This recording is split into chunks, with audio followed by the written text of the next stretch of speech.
जब जब धर्म की बात होती है तब मुझे ऐसा लगता है कि अब यहाँ कुछ बात कहना आवश्यक है। अन्यथा मैं जब धर्म की बात नहीं होती, कोई राजनीतिक विषय होता, मैं किसी राजनीतिक विषय पे कभी बोलता भी नहीं हूँ और आज तक मैंने बोला भी नहीं। लेकिन अभी फिर बीच में एक ऐसा विषय आया जो प्रवचनकर्ताओं का, तब मैंने बात कही। अभी कुछ हफ्ते पहले जो है वो डिस्कशन दोबारा फिर रिपीट होता जा रहा है। जो है हमारे मंदिरों की, हिंदू धर्म के मठ और मंदिरों की दौलत को लेकर के, वहाँ कितना सोना रखा है इसको लेकर के बहुत सारी चर्चाएं चल रही है। और ज़्यादातर लोगों को पता भी होगा कि हमारे रिजर्व बैंक का जो गोल्ड का जो कोटा है वो लगभग 618 टन का है। वहीं हमारे मंदिरों का जो सोना है वो लगभग जो है 2000 टन का है। मतलब हमारी सरकार के पास जितना सोना है उससे 3 गुना सोना हमारे धार्मिक ट्रस्टों के पास या धर्म के मंदिरों के पास है। बहरहाल वो बात अलग है। दूसरी संपत्तियों की बात यदि की जाए तो स्थायी संपत्ति का महत्व अलग है और गोल्ड का महत्व सनातन पद्धति में हमेशा अलग रहा है। भारत को सोने की चिड़िया कहा जाता था अंग्रेजों के आने के पहले। तो अब क्या लगता है कि सोने की चिड़िया नहीं है? अब किस बेस पे लोग कहते हैं कि सोने की चिड़िया नहीं? तमाम आताताइया है, मोहम्मद गजनवी से लेके सारे इस्लामिक लोग आए, अंग्रेज आए, सब यहाँ का गोल्ड ले भी गए। लेकिन आपको पता है जितना वो गोल्ड ले गए उससे कहीं ज़्यादा आज हमारा देश प्रतिवर्ष खरीदता है। कैसे खरीदता है? 750 टन गोल्ड हम विदेशों से प्रतिवर्ष आयात करते हैं। तो अब मजे की बात देखिए आप कि जब मंदिरों के सोना चांदी का बजट दिखाया जा रहा है 2000 टन का, तो जो 750 टन हम प्रतिवर्ष गहनों के रूप में हमारी जनता जो है देश की, हिंदू जो है वो खरीदते हैं। क्योंकि दूसरे धर्म के सिस्टम में तो ये है ही नहीं, सोना चांदी गहने और ये सब पहनना जो है मामूली पहनते हैं। तो इससे साफ होता है कि 750 टन सोना प्रतिवर्ष यदि हिंदुस्तान में आयात हो रहा है तो हमारे देश में कितना सोना होगा? क्या कोई विश्लेषक इसका अनुमान लगा सकता है? बहुत मुश्किल काम है।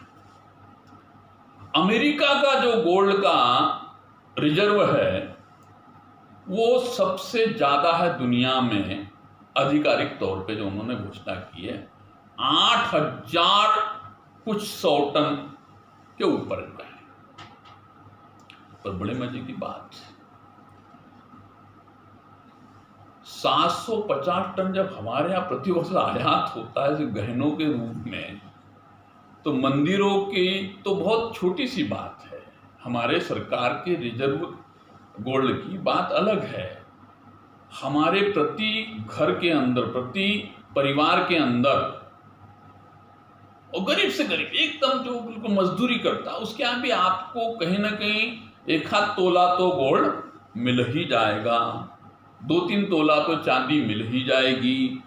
तो यदि हमारे यहाँ 135 करोड़ की आबादी है तो कितने परिवार है? उनकी संख्या, उनका डाटा मेरे पास नहीं है। लेकिन यदि अनुमानित ये माना जाए कि 30 से 35 करोड़ परिवार हमारे यहाँ है, जिसमें से हम मुस्लिमों की संख्या जो हटा भी दे 5 करोड़ परिवार जो, तो 30 करोड़ परिवार हिंदुओं के हमारे यहाँ है।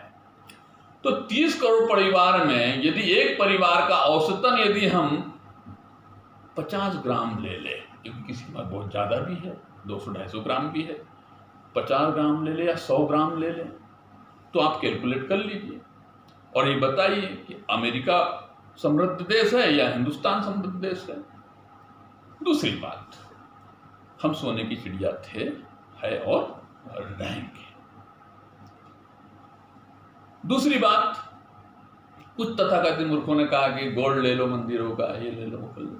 अरे भैया, ये ऋषि परंपरा थी। मैं हमेशा एक बात बार बार कहता हूं कि ऋषियों ने जो परंपरा डाली थी कि देश कभी भुक्कड़ नहीं होगा, कभी भिखारी और नंगा नहीं होगा, कि उसको दुनिया के सामने हाथ फैलाने की, कटोरा लेके जाने की जरूरत पड़े, जैसे कई देशों को जाने की जरूरत पड़ रही है, पाकिस्तान, बांग्लादेश और कई ऐसे तमाम इस्लामिक देश और कई गरीब देश ऐसे हैं जो कटोरा लेकर के भीख मांगते हैं।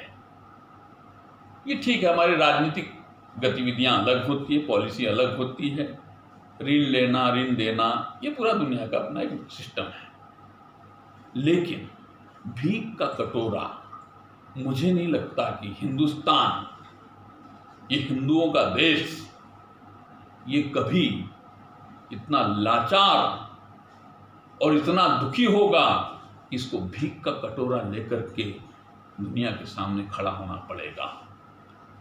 आज भी हिंदुस्तान में इतना गोल्ड है, आप इसका अनुमान नहीं लगा सकते। पूरी दुनिया एक तरफ और हिंदुस्तान मेरा देश एक तरफ, और वो इसलिए हुआ है मेरे मित्रों, मेरे देश प्रेमियों, वो इसलिए हुआ है कि हमारे यहाँ ऋषि परंपरा थी। ऋषियों ने हर चीज में, एक तुलसी के पौधे में भी एक आयुर्वेदिक महत्व को ढूंढ करके उसको कहीं ना कहीं धार्मिक महत्व से जोड़ दिया। ऐसे कई सारे, दुनिया जानती है इस बात को जो है, और दुनिया जानती हो या न जानती हो, लेकिन हमारे हिंदू कई भाई जानते हैं इस बात को जो है, कहीं ना कहीं ऋषियों ने उसको जोड़ दिया। ऐसे ये सोना और चांदी के गहने, ये श्रृंगार, ये सब जो है कहीं ना कहीं हमारे देश की संस्कृति में घोलने और मिलाने का काम हमारे पूर्वजों ने, हमारे ऋषियों ने किया, और इसी के कारण